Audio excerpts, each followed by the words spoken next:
നമസ്കാരം. പുരുഷന്മാരുടെ വലതു കൈയും സ്ത്രീകളുടെ ഇടതു കൈയും ചൊറിഞ്ഞാൽ എങ്ങനെയെന്ന് നിങ്ങൾക്കറിയാമോ? എല്ലാ കാര്യങ്ങളിലും നടക്കുന്നതിന് മുൻപ് പ്രകൃതി നമുക്ക് ചില സൂചനകൾ നൽകാറുണ്ട്. ഉള്ളം കൈ ചൊറിയുന്നത് മഹാലക്ഷ്മിയുടെ സാന്നിധ്യത്തെയാണ് സൂചിപ്പിക്കുന്നത്. പുരുഷനിലെ വലതു കൈ പത്തിക്ക് ഉള്ളിൽ ചൊറിഞ്ഞാൽ അത് ശുഭസൂചനയായിട്ടാണ് കാണുന്നത്.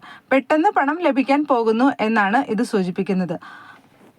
അപ്രതീക്ഷിതമായ ഭാഗ്യമുണ്ടാകുമെന്നും കണക്കാക്കാം. നേരത്തെ കിട്ടേണ്ടതായിരുന്ന പണമോ കടം കൊടുത്ത പണമോ മടക്കി കിട്ടാൻ സാധ്യത കൂടുതലാണ് ഇത് കാണിക്കുന്നത്. പുരുഷന്മാർക്ക് ഇടത് കൈപ്പത്തി ചൊറിയുന്നത് ധനം നഷ്ടപ്പെടാനോ അധികമായി ചെലവാകാനോ ആണ് സാധ്യത. ഇതിന് നേരെ വിപരീതമാണ് സ്ത്രീകൾക്ക്. സ്ത്രീകളുടെ ഇടത് കൈ ചൊറിയുന്നത് ശുഭകരവും വലതു കൈ ചൊറിയുന്നത് ദൗർഭാഗ്യവുമാണ് സൂചിപ്പിക്കുന്നത്. മോശം സൂചനയാണ് കിട്ടുന്നതെങ്കിൽ പണം നഷ്ടപ്പെടാൻ മാത്രമല്ല, പണം ഇടപാടുകളിൽ ശ്രദ്ധിക്കുകയും വേണം. പണം കടം കൊടുത്താൽ അത് തിരിച്ചു കിട്ടാൻ ബുദ്ധിമുട്ടാകും. ഉറപ്പില്ലാത്ത പണം ഇടപാടുകൾ, ഓഹരി ഇടപാടുകളും ഈ സമയത്ത് ചെയ്യരുത്.